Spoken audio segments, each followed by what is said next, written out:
Hello, my friends. Hello, and welcome back. We got another episode of Guardians Daily for you after a tough weekend down in Atlanta. A lot of stuff going on in Georgia this weekend. Obviously, Augusta National with the Masters, Rory McIlroy winning back to back. That got a lot of the attention from people, but not to worry. We also got plenty of attention as Sunday night baseball, prime time, Cleveland Guardians, well, it wasn't a great showing for him, but we'll get to that and Tanner Bybee and some of his mistakes and a lot of just things to discuss there. We'll get to that in a second. Want to start with Friday's action. Obviously, Friday, Slade Ciccone on the mound, a guy I've kind of been really positive about, unlike my negative approach toward Tanner Bybee early this season. And I think it was a case of just a little bit left too long and hung out to dry, and then also just some bad pitching in that sixth inning for Slade Ciccone, and he just got lit up. Couple of no doubt home runs. He should have been pulled a lot quicker than he was. It kind of got left out there to dry, if you ask me. And that's not the first time that's happened in this year. Remember in Seattle, similar situation, but the bullpen was shot. But Friday, coming off the off day, I really didn't get the why they didn't get to the bullpen quicker and give themselves a chance in that game. But Saccone just gave up some absolute moonshots, and it was to the big name guys. It was Ronald Acuna Jr., one of the best bats in baseball, hits his first of the year, and it was a bomb. And if you thought that was far, Matt Olson decided to show you even further and how much worse it can get as he hit an absolute missile, almost left the park there in Atlanta. And that was kind of all you wrote. That was a game you got off to a nice start. Jose hit the home run early. Saccone was settled in the first early innings, and then it just kind of all collapsed there in that sixth. And they had no response from there and just kind of pure domination. And then I think we're going to get to Saturday's game in a second and the really brilliant performance from Parker Messick, and we'll get to his hot start in a second. But you see the caption, we see bye bye B, just a little play on words, bye B. You could see how we got there, but things are bad right now for Tanner Bybee. I don't think it's bye bye time yet, but we might have to start writing his goodbye papers at some point here soon.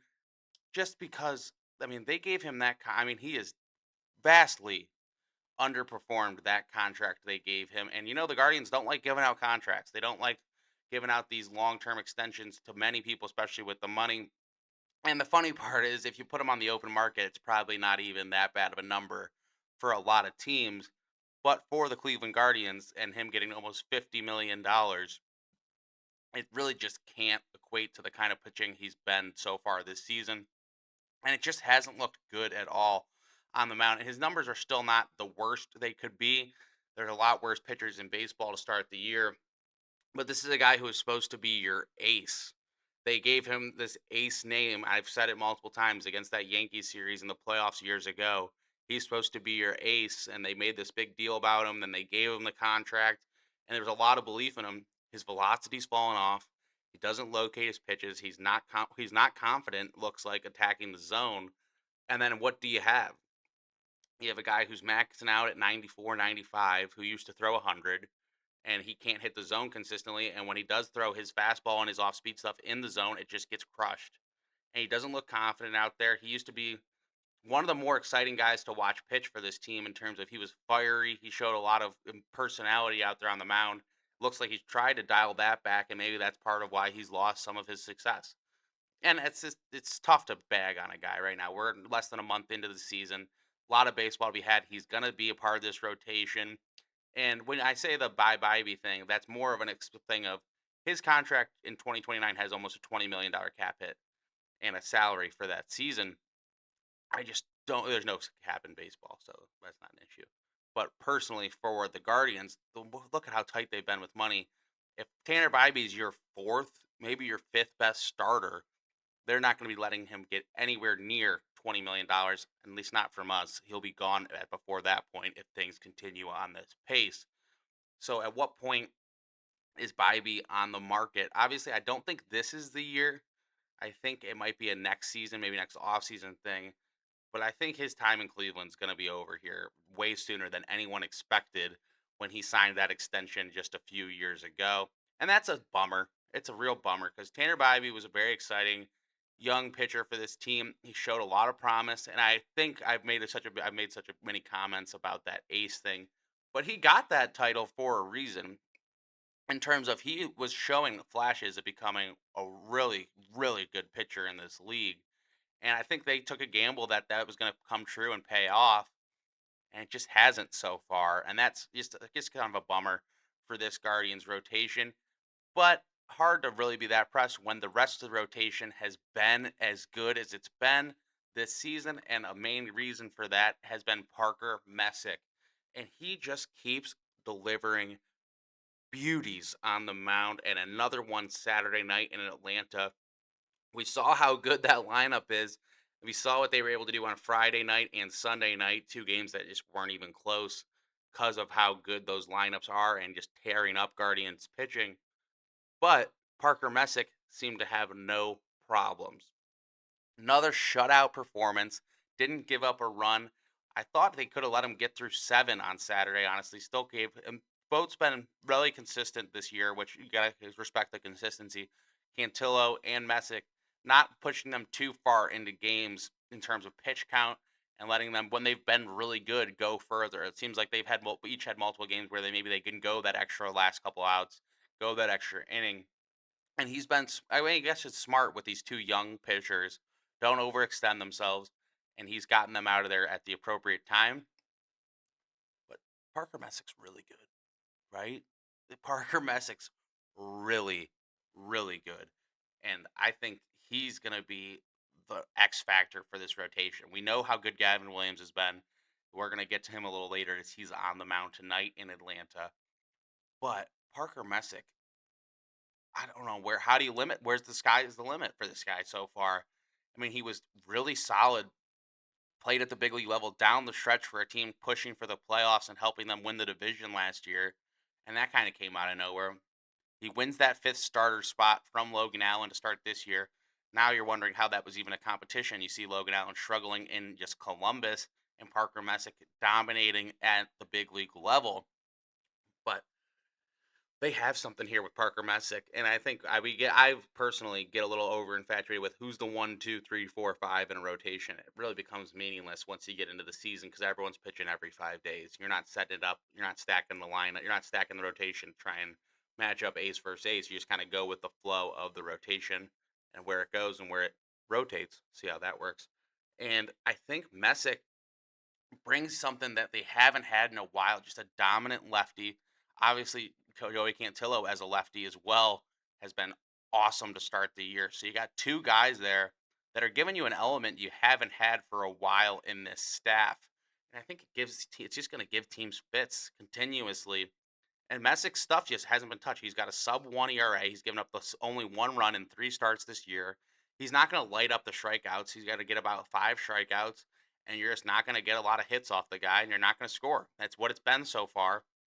And if that's what it's going to be, sign me up and sign the Cleveland Guardians up because they're going to be thrilled to have it. And I think going forward, now you have Parker Messick. He'll get his next start Thursday at home against Baltimore. He should have a nice little crowd behind him. Hopefully, the weather's nice this week. I know there's some rain and stuff projected, but if not, it's going to be really warm relatively to Cleveland this weekend. So that'll be something to keep an eye on for the Guardians there. But there was some positives in the lineup this weekend as Chase DeLauder obviously has been the big name, the best bat in the lineup for the Guardians this season.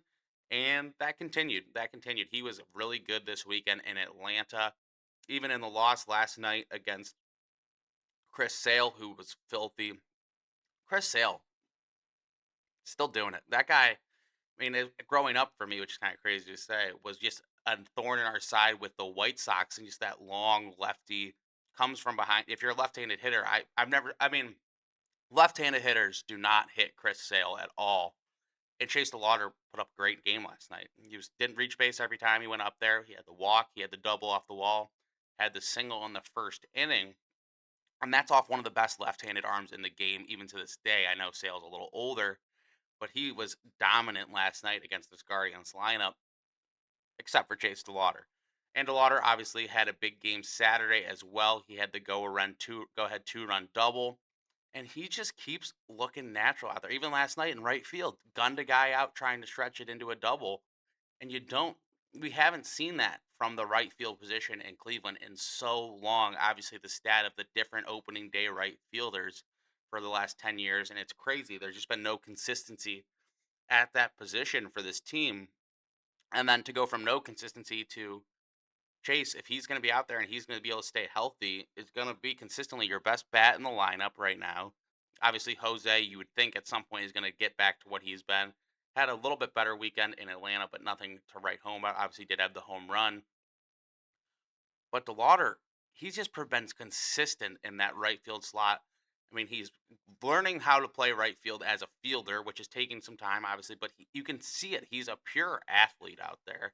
He's not gonna the fastest guy in the field, but he gets there. He's got made good reads on the balls in right and not making a lot of mental errors. And then he's still just putting up really professional at bats. Like some of these walks he's drawing are very impressive. Similar, I want to give a shout out to Juan Brito as well. The amount of times he walked this weekend, really impressive. And just in his early start, his comfort at the plate has been something we've really should be excited about from the second base position. Obviously, I don't want to bag on Gabriel Arias too much. Obviously, he's injured right now, won't be back for about a couple months, a month or so. So hopefully for a speedy recovery for him. But the difference in at bat quality between Brito and Arias, obviously Brito's still new, so the pitchers will figure him out as well. Obviously, like they all knew Arias throw it off speed away and he'll try and pull it, and then there you have him, unless he takes it to right, which we've said a number of times. But with Brito, there's something there in terms of he just takes professional at bats. He's very okay taking the walk and excited to take the walk, and that's not a shot at him being able to hit. He just knows what's a ball, and he has a very good sense of the strike zone. And with this ABS challenge, these young guys who don't have to worry about not getting the calls other guys get, like back in as far as recent as like 5, 10 years ago, you're a young guy coming up in your debut, you're just gonna get certain calls against you that maybe those veteran players don't. Hey, with ABS now you don't really have to worry about that. So if it's gonna be, you should be getting the zone everyone else is, and he's looked really comfortable at the plate so far. But back to DeLauder, he's gonna be your he's gonna make this lineup this year. If he keeps up at this pace, obviously there's gonna be some down spurts. He's a young player. He's gonna go through his down times as well. But if he's your all-star right fielder for the future, like you think he is, the sky's the limit for this team as well in terms of what they can do. You have 4 starters you feel really, I mean, let's say you have 3 starters right now you feel you're expecting to win when they're on the mound right now. Gavin, Cantillo, and Messick, right now, the energy around this team is, "We got a guy on the mound we're expecting to go win this game." And then can Bybee and Ciccone get it together a little bit more is just gonna be the question for the rotation. And then offensively, who else is gonna step up to help the Lauder, to help, Ramirez? Obviously, Manzardo did hit the home run this weekend. If anyone was watching on Friday, we did call the Manzardo home run. Gave myself a little bit of leash saying that he'd do it in 3 games, but it was really referring to Friday, and he hit it right away. So some good stuff there on Friday with the offense early, just was not able to sustain it. And things got ugly over the weekend in Atlanta. But we move on, and we move on to St. Louis, another National League opponent. We go to St. Louis, and it is our ace, our real ace, Gavin Williams on the mound tonight to take on the Cardinals. Another left handed pitcher for the Cardinals. A lot of lefties lately. We saw the first time last night all three of the bats of the first baseman in catcher mix with Fry, Hoskins, and Manzardo. Those three supposed to be your power guys. Reese Hoskins did hit his first home run of the season in the blowout versus the Braves. So that's good to see. Get one on the board for him. And then I'll be interested to see. Austin Hedges kept it going this weekend. I would think he's back there catching tonight, especially with Gav. I think that makes a lot of sense just to keep those two together, especially with the lefty on the mound. Bo Naylor, the struggles have been bad. That's been a talking point for a lot of people on like the Team Guardians Twitter and things of that nature. A lot of Bo Naylor discussion. I think it's still just hard to really rail on a guy when he's playing catcher like that and just the amount that takes out of you in terms of what that takes away from you as a hitter. But it hasn't been great from Bo at the plate this year. The pop that we saw towards the end of last season, it seems to not be there, at least not yet. So that's something to keep an eye on as this series goes. When Bo does get a chance against those right-handed pitchers, can he try and start driving the ball like he was towards the end of the season last year when he was one of the better hitters on this team? Can he get back to that? Something to keep an eye on as we play the Cardinals this week, and then we will be back home against Baltimore starting Thursday. Parker Messick, like we said, will be on the mound Thursday, so that'll be a good one for you people located in the Cleveland area. Um, with St. Louis, they're kind of a scrappy team, similar to Atlanta, but not the powerhouse lineup of the Braves to start the year. Though they've been off to a nice start with a over 500 record. A lot to like about. I think you just want to get back on track right now, and I think Gavin Williams starting the series really sets you up nicely. I think Gavin and Cantillo, can you go get the first two of this series and just get the series win with your two guys who've been pitching the lights out lately? That's where my focus will be for the first two games. Interested to see what they do with the lineup tonight against the lefty. And then, yeah, we'll just try and get off to a nice start with Gavin Williams on the mound tonight. And then we'll be right back with you with Guardians Daily tomorrow to recap the ball game and get you into a preview for Tuesday night's action. But other than that, I'm Luke Gable. Appreciate you spending the time of Guardians Daily with us today. And as always, go Guardians.